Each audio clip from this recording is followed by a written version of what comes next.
Quando a gente escolhe um sistema de referência para trabalhar um problema, como que a gente faz para escolher qual o melhor sistema de referência?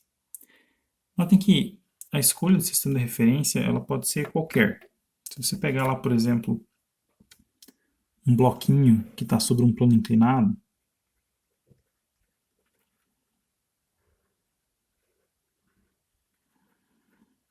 ele vai estar sujeito a algumas forças.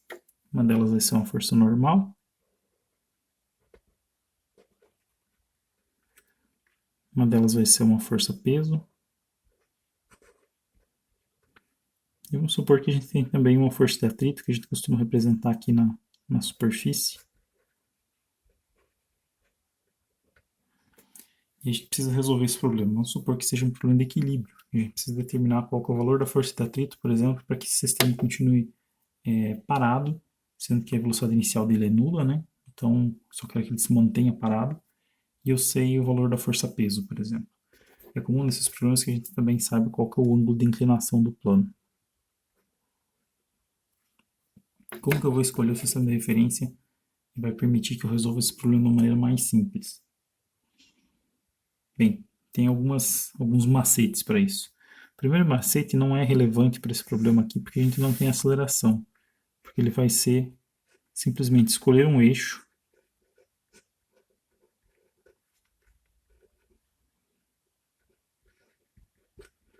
na direção da aceleração.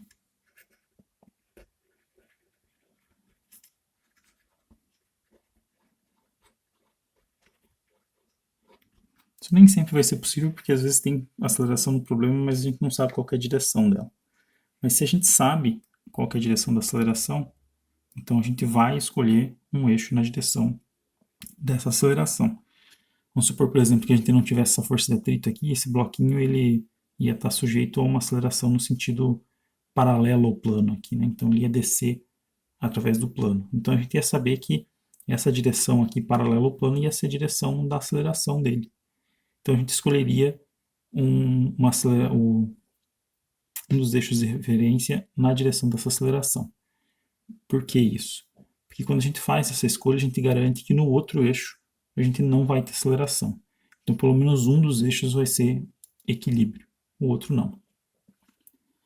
Mas e se a gente não tem aceleração, o que a gente faz? Então, a gente vai escolher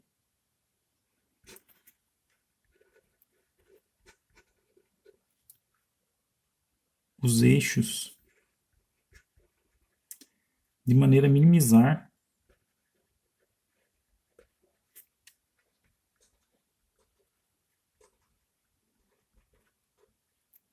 o número de forças a serem decompostas.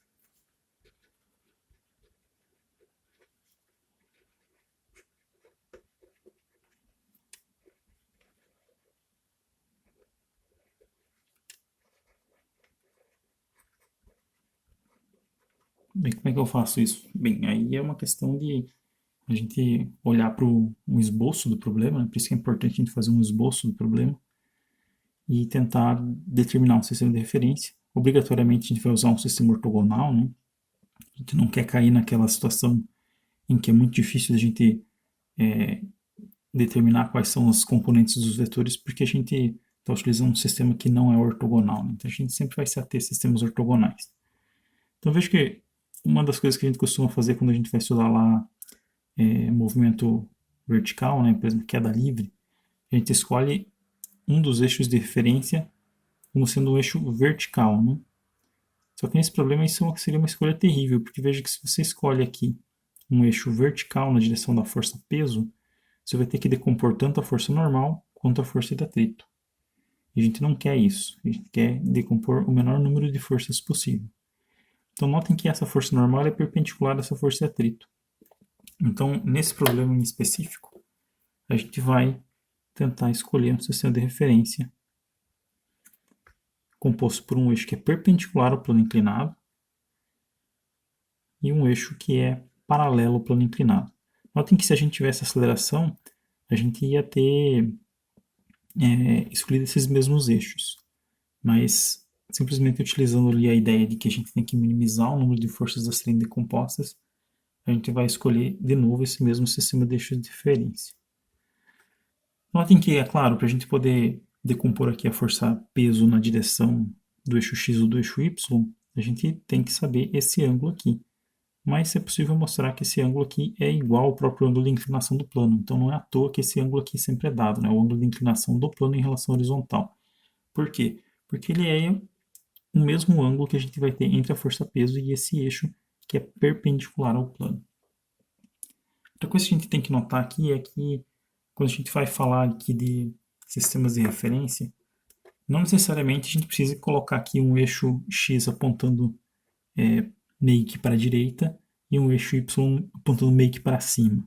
Aqui, ó, por exemplo, eu escolhi o eixo x apontando para a esquerda e aqui um eixo y apontando para cima.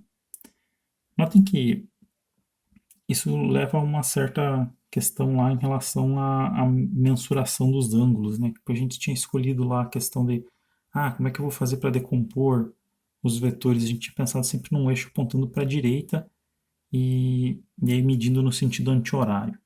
Mas isso não é um problema, a gente pode utilizar da mesma forma aqui, um eixo x apontando para a esquerda, e aí a gente pode utilizar lá a questão da decomposição dos vetores, né? Então, se a gente notar aqui, por exemplo, eu preciso determinar o valor de px, o que eu posso fazer? Bem, px pode ser dado através desse comprimento aqui, ó, que é a projeção do vetor nessa direção que é paralela ao eixo x, né? Então, percebam que px vai ser p vezes o seno do ângulo θ.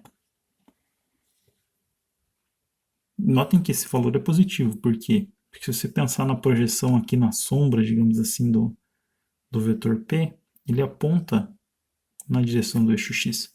Você vem com uma luz aqui, projeta o vetor P na direção do eixo X, e você percebe que a sombra dele aponta na direção positiva. Então, está correto a gente utilizar aqui P vezes o seno de θ.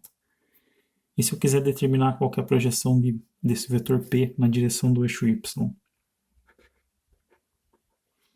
Bom, eu posso utilizar esse comprimento aqui, ó, que vem daqui até aqui. Esse comprimento vai ser P vezes o cosseno do ângulo θ. Só que notem que se eu fizer essa projeção colocando uma luz aqui vindo da esquerda, eu vou projetar ele e a sombra vai ficar apontando na direção negativa do eixo Y. Então eu tenho que colocar um sinal negativo aqui à mão, né?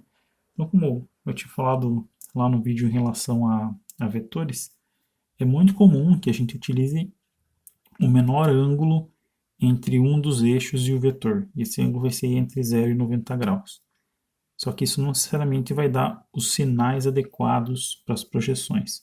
Então a gente vai ter que pensar se a projeção vai apontar no sentido negativo, a gente vai precisar pensar então em colocar o sinal adequado, como eu fiz aqui. Veja que essa escolha aqui de sistema de referência, ela também permite que a gente tenha projeções simples aqui dos vetores normal e atrito. Porque vejam, na verdade ambos os vetores eles têm uma projeção em cada um dos eixos. Então, n tem uma projeção em x, só que notem que n é perpendicular ao eixo x. Então, essa projeção vai ser normal vezes o seno de 90 graus. O seno de 90 graus, aliás, o cosseno de 90 graus. Só que o cosseno de 90 graus é zero. Então a gente vai ter o quê? Que nx é zero. Então a projeção da normal no eixo x é nula. E ny vai ser o quê? Vai ser n vezes o seno de 90 graus. Só que o seno de 90 graus é 1. Portanto, a gente tem que ny tem exatamente o mesmo valor de n. Então é importante que a gente faça essa escolha que minimize o número de forças que precisam ser decompostas, justamente para a gente ter situações como essa daqui, ó, que nx é igual a zero. Isso simplifica o nosso problema. Outra possibilidade aqui também, outra consequência, na verdade, dessa escolha de sistema de referência, é que a força de atrito, que também tem duas componentes, uma em x e uma em y, vai ser tal que a força de atrito ela vai ter uma projeção completa na direção do eixo x. Então, o valor da componente em x é igual ao valor numérico do módulo do vetor, só que ela aponta no sentido negativo, né? Então a gente tem que colocar aqui um sinal negativo. Então esse tipo de passo aqui é muito comum. É muito comum quando a gente vai aplicar a segunda lei de Newton, por exemplo. A gente não se deu o trabalho de escrever aqui força de atrito na direção de x. A gente coloca direto menos a força de atrito em módulo aqui, né? Porque na escolha do sistema de referência que a gente tem, é isso que a gente vai obter e é uma coisa assim que depois que a gente pega ali a prática, se torna trivial. Então a gente acaba cortando um passo ali e ao invés de escrever fat x em alguma equação, a gente já coloca direto menos a força de atrito. E pegar a força de atrito projetada no eixo y, aqui a gente percebe que essa força ela é perpendicular ao eixo y e, portanto, a gente vai ter uma projeção que é nula. Então, essas são as regras, digamos assim, para a gente escolher o sistema de referência. Primeiro, a gente escolhe se existe aceleração, um eixo que aponta na direção. Aliás, se existe e ela é conhecida, né? Eu sei qual é a direção que a aceleração vai ter. Aí eu escolho um dos eixos na direção da aceleração.